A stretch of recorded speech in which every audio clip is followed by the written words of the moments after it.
Thank you.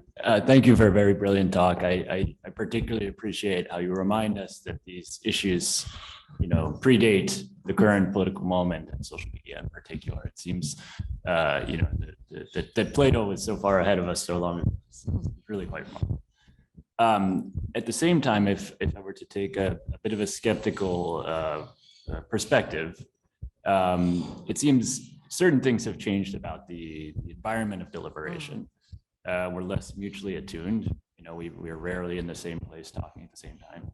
And I wonder in particular, because you made such a strong and convincing argument about emotion, we don't experience emotion in quite the same way. Because we're not mutually attuned, we're not co-present. We experience kind of, interrupted emotions or emotions out of context. Could you take some time to tell us, did Plato offer any hints on this, or did you took us all the way up to Zimmel, but even for Zimmel, there was a very different information environment. So do you think these are fundamental, issues that we can use the more classical tradition to address? Well, I think that communication scholars should speak in this regarding your question, because of course, Lee made a good point when he said that you need to build trust, and you do that in a context of in a personal context, no? And that's very difficult to escalate, no, to the society at large, because the social logic of small groups and the social logic of big groups is very different. At the same time, the fact that we do not experience the same, there is no synchrony in this. Although we are living in a global, to a certain extent, in a global context, we are still locally rooted, and our emotional dispositions are different, and the same information impacts differently depending on your previous history, your tradition, your family, your background. So it's very difficult to arrive at an homogeneity. So this is why I don't think that communication technology can replace the education. So there is an emotional education which has a lot to do with character building, and also there is a paragraph that I skipped here because there is no time for that. But it's not by chance that both Aristotle, Kant, and even Rawls in their ethics, they end up speaking about the ethical dispositions. You need to encourage some ethical dispositions, a principled desire for truth. And unless you have that, it's very difficult for anybody to grow with a respect for truth in every form.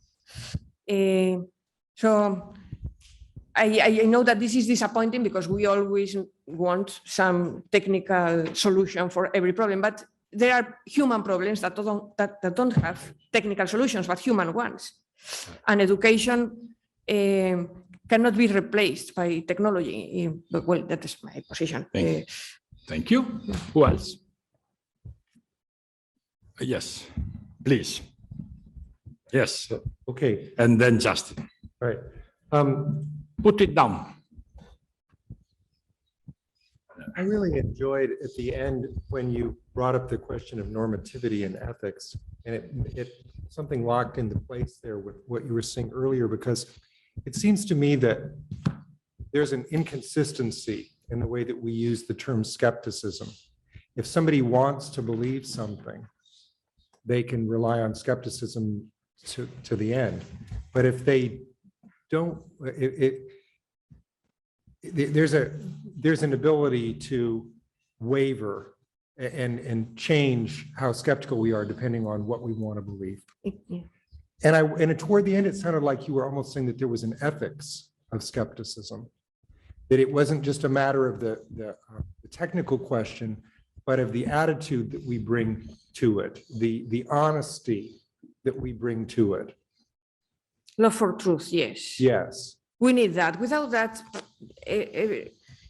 you can provide evidence. You can't even deny evidence. We are seeing that. So Heidegger has a Verbindlichkeit. He speaks of at a certain in a certain moment he speaks of the Verbindlichkeit. How that's a German word. The ability to bind by truth. We have to be open to the bond that emerges when you see, when you recognize something as truth. This is true. I am bounded by that. You know what I mean? Mm-hmm.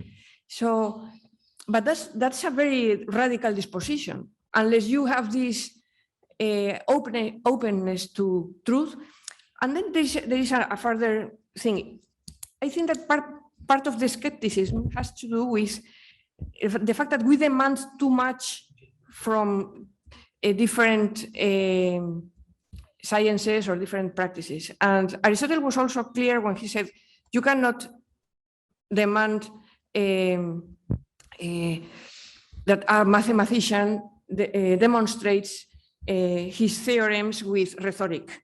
And you cannot demand an ethicist to demonstrate his views with geometrical arguments. No?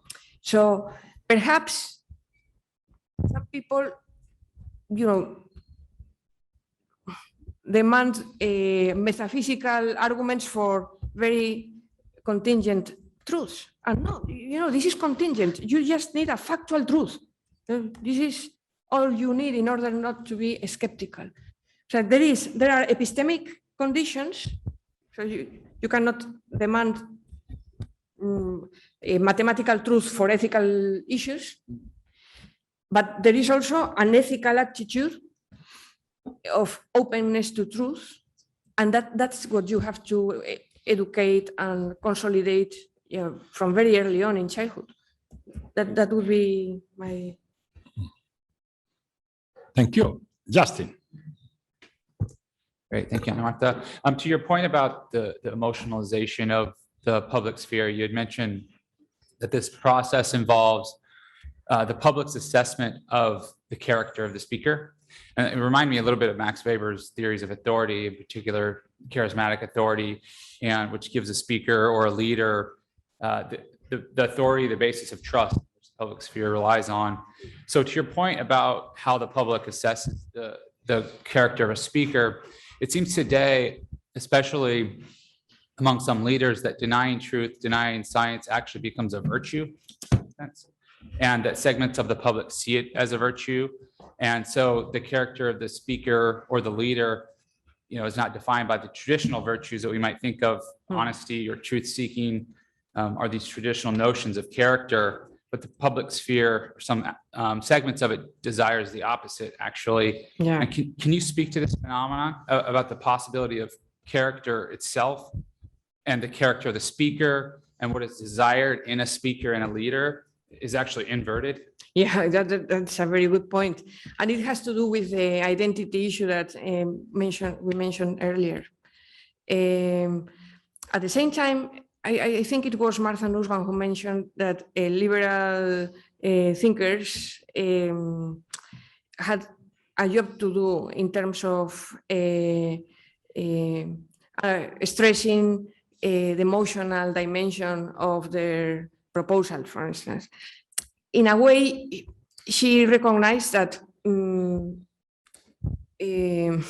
you speak of character, many people now think of people like Trump, and that's not what I mean by character.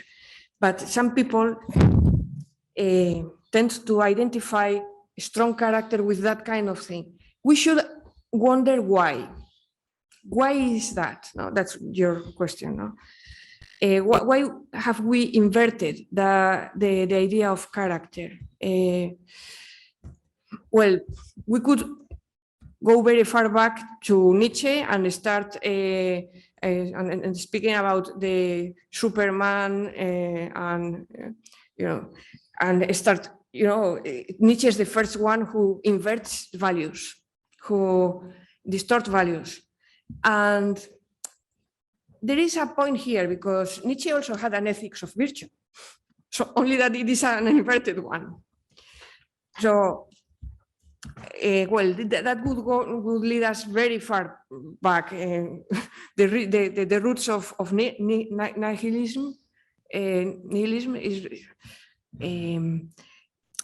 the will to power, and the point here is that truth is the only weapon we have against totalitarianism, and yes, that's why I used Václav Havel's the power of the powerless. Truth doesn't follow the same logic as power, and that's its weakness, but also its specific power. Of course, Hannah Arendt's words are not very stimulating. No, if the truth teller survives, he has made a point, but of course, his life is always at risk in a way. Please, a last, yes, a last remark. Yeah, thank you for those interesting thoughts. Just on the last issue that for some people now, truth is actually a bad thing, or at least they accept dishonesty as being a signal of authenticity. I think this is one way of understanding what's going on, that in a populist logic, when people are opposing elites, then anything that violates an elite norm, including dishonesty, is seen as a sign of distinction. I think a lot of people know that Donald Trump was lying, but they loved that because it actually meant, ha ha ha, he's opposing the liberal establishment. So, and there's some evidence for that. In fact, I'll talk about that tomorrow. But here's a paradox in this. On the one hand, yes, people do believe that lying can be a feature for their own identity expression. But at the same time, it appears to me that those very same people are also appealing to evidence and accuracy in support of their own falsehoods. So I'm thinking of QAnon as a case in point, this vast conspiracy theory, where I think conspiracy theorists talk about evidence and supporting evidence for their beliefs a lot, while at the same time they're using dishonesty to justify their opposition to the elites. And I'm wondering if you had any kind of insight into that sort of paradox and what one might do about it. And Please. Yeah, well, it's difficult, but again, I think that showing this dishonesty is seen as proof of strength. They, before their own constituency, and that's what they want to underline. We are strong. So strong that we deny those irrelevant factual truths, and I propose you alternative facts. No, this kind of, but this that's they are trying to win their own constituency with this attitude, but at the same time they want to provide, of course, some sense of coherency. I think that Lee in his book mentions Leon Festinger and because everybody needs some sort of good faith, no? Well, I'm not asserting this just because I'm asserting this because I have these alternative facts which oppose those other general facts. So in a way, there is a desire of coherences because everybody needs to be coherent. But on the other hand, there is a desire to be strong. Well, this is I don't know if that's a sufficient answer, but. Good, thank you.